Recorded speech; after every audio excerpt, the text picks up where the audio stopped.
दुरानी साहब, बिलावल ने बहुत सेंटर ऑफ फोकस पे आए, बड़ी धुआंधार प्रेस कॉन्फ्रेंस की। हमारा शो चूँकि जुम्मे को होता है, वो जुमेरात वो बहुत एक्टिव रहे।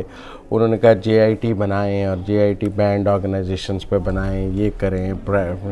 वो बयानियाँ बहुत दुनिया को बहुत काबिल कबूल है, पाकिस्तान में हो या ना हो, पर इंडिया में, इजराइल में, उधर फैक्ट में जहाँ पाबंदियाँ लग रही हैं, वहाँ वो बयानियाँ बहुत काबिल कबूल है। आप कैसे देख रहे हैं बिलावल के इस बयानिए को? एकदम ही टर्न लिया उन्होंने। देखें, बिलावल साहब के बारे में मैं जो बातें कहूँगा उन्हें आप गौर से सुने में, और मैं उनकी फेवर में ये बातें कर रहा हूँ। अच्छा, हाँ, बिलावल साहब जो हैं वो नवाज शरीफ साहब के नक्श कदम पर चलते हुए इल्ताफ़ हुसैन के अंजाम की तरफ बढ़ रहे हैं। अच्छा, और ऐसे गैर जिम्मेदाराना बयानात अगर वो देते रहे और जारी रहे तो मैं उन्हें फोरवॉर्न करता हूँ कि उनका हर पाकिस्तान में मौजूद पीपल्स पार्टी का लीडर जो है वो उनसे मुंह छुपाएगा और इंडिया और इसराइल का मीडिया उन्हें सर पे उठाएगा जैसे उसने अभी उठाया हुआ है। मैं ये भी समझता हूँ कि पीपल्स पार्टी एक कौमी असासा है। इस कौमी असासे को इस तरीके से गैर जिम्मेदाराना बयानात और मोदी का एलामिया बन के और इजराइल का के मुतालबात का निशान बन के हमें अपनी इस कौमी असासे को, बिलावल साहब को कोई हक नहीं है कि वो इस तरीके से इसलिए ज़ाया करें कि वो अपने खिलाफ किसी लगे हुए, उनके वालिद साहब ने 16 साल जेल सही थी तो उसके बाद इसी मुल्क के निज़ाम ने उन्हें बचाया था ना, तो उन्हें डर किस चीज़ का है? अब वो कहते हैं जी या हमारे अकाउंट्स ख़त्म करो या फिर ये जो दहशतगर्द तंजीमें हैं ये सही है, ये गलत है। वो कह रहे हैं 3 वज़रा को सैक करो जिनका इन बैंड ऑर्गेनाइजेशन से ताल्लुक है। ये सारे बयानात जो हैं ये मोदी के मुंह के अंदर, इंडियन मीडिया के मुंह के अंदर एक पैगाम है कि जी हमारे मुल्क के अंदर, मैंने उस दिन भी बताया था, पाकिस्तान का हाउस इन ऑर्डर है।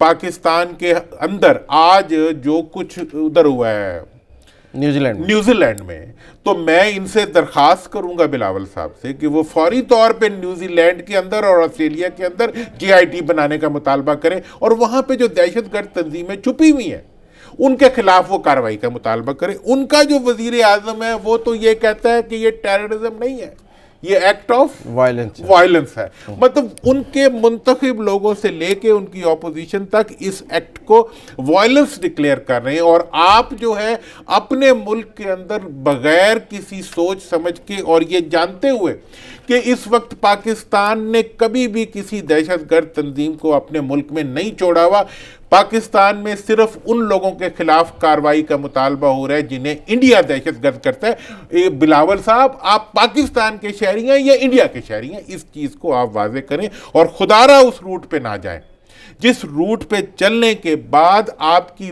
पार्टी एक असासा है। भुट्टो साहब ने बनाया था, उन्होंने कहा था मुझे फांसी हुई तो हमालिया रोएगा। अगर आप ऐसे काम करेंगे तो आपकी पार्टी को बेचारी फारग हो जाएगी उसकी तरह, अल्ताफ हुसैन की तरह, तो ये काम ना करें। और मैं एक और बात बताना चाहता हूं कि अब अगर आपने JIT बनवानी है तो एक तो न्यूजीलैंड में बनवाएं और एक फिर UN में भी बनवाएं चाइना के खिलाफ। कि चाइना ने जिन अफराद को आप भारत के कहने पे ऊपर कलअदम करार देना चाहते हैं, उन्होंने उनके खिलाफ आने वाली करारदाद को फ्रांस और जर्मनी और दूसरे को उसको वीटो कर दिया। ये वीटो नहीं किया उन्होंने, उसको रोक दिया। तो बात ये है, रोकना वीटो ही है, वो वीटो ही है। तो मतलब ये है कि आप बिलावल साहब एक बयान और दें ताकि इंडिया और खुश हो जाएगा, इजराइल और खुश हो जाएगा, जर्मनी और फ्रांस भी शायद खुश हो जाएंगे। आप कहें जी कि चीन के खिलाफ जो है वो UN के सेक्रेटरी जनरल जो है वो एक JIT बनाए कि उन्होंने ये क्यों किया है, क्योंकि मैं तो कह रहा था कि वो दहशतगर्द है।